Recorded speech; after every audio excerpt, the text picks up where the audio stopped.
Y'all, you probably think you've processed that World Series Game 7 heartbreak. But hold up. Blue Jays Nation just witnessed the most devastating loss in franchise history, and I'm about to break down exactly why this hurts worse than '93. We had a 3,000 lead. We were 9 outs away from glory. Then Miguel Rojas crushed our dreams in the top of the ninth. I'm your diehard Jays fan who's been bleeding blue since the Alomar days, and I need to get this off my chest before the pain sets in permanent. If you're feeling this pain just as deep as I am right now, smash that like button and let me know in the comments how you're dealing with this heartbreak. Subscribe if you bleed blue and white, because we're going to get through this together, Jays Nation. Listen, I don't even know where to start with this one. 3 hours ago, we were on top of the baseball world.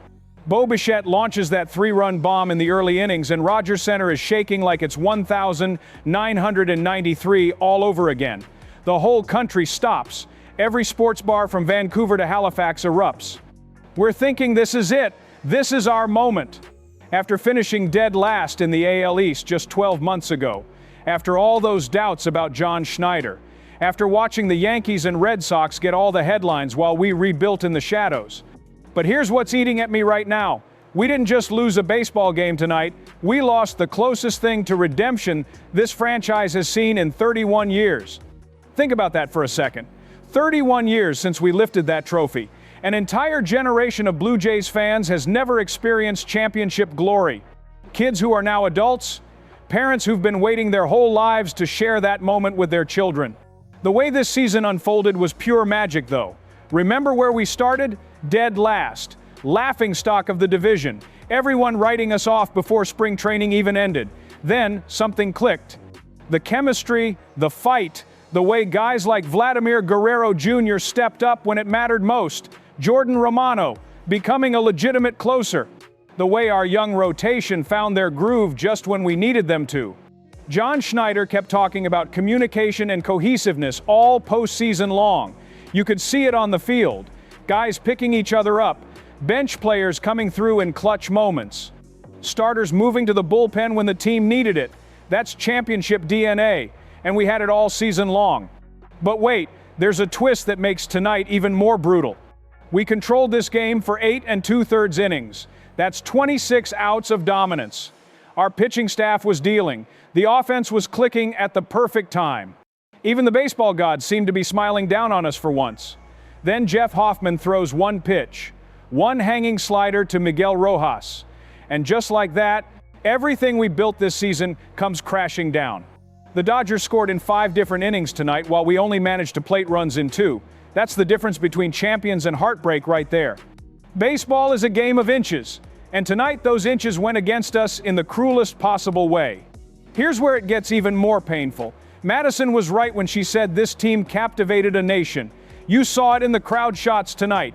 Families hugging, kids crying, grown men with tears in their eyes. This wasn't just about baseball anymore. This was about hope, about believing that sometimes the underdog story actually has a happy ending.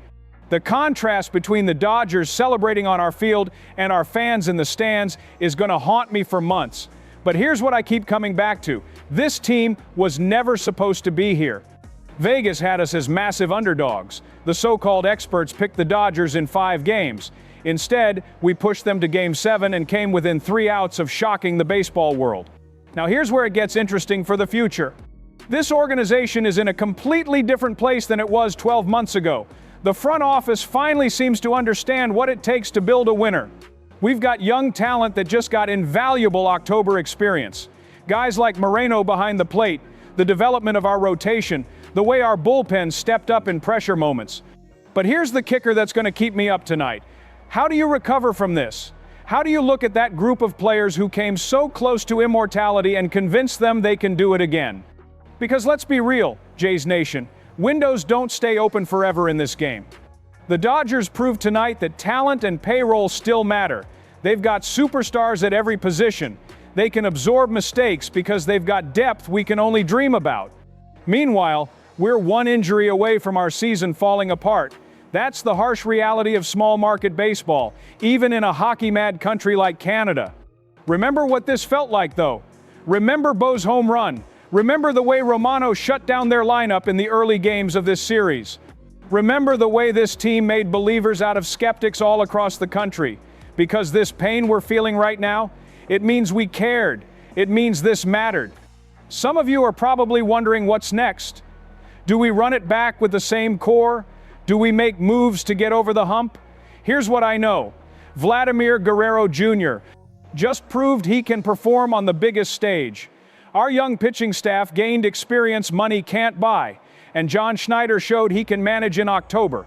The question becomes whether Rodgers is willing to spend the money to put us over the top. Because what we learned tonight is that being close isn't good enough. The Dodgers didn't just beat us with talent, they beat us with depth. With the ability to have 3 different guys come through in pressure moments while we needed everything to go perfect. Blue Jays Nation, here's my final thought on this heartbreaking night. Yes, this hurts worse than anything we've experienced in decades. Yes, watching them celebrate on our field feels like a punch to the gut. But this team gave us something we haven't had in years. Hope. Real, legitimate hope that we can compete with anybody when everything clicks. The kid hugging his dad in the stands tonight, that's all of us. That's the pain of coming so close to something magical and having it slip away in the cruelest possible fashion. But it's also proof that this team matters, that baseball matters in this country, that when the Blue Jays are good, the whole nation pays attention. So here's my question for all my fellow heartbroken fans out there. How do we use this pain? How do we channel this disappointment into fuel for next season?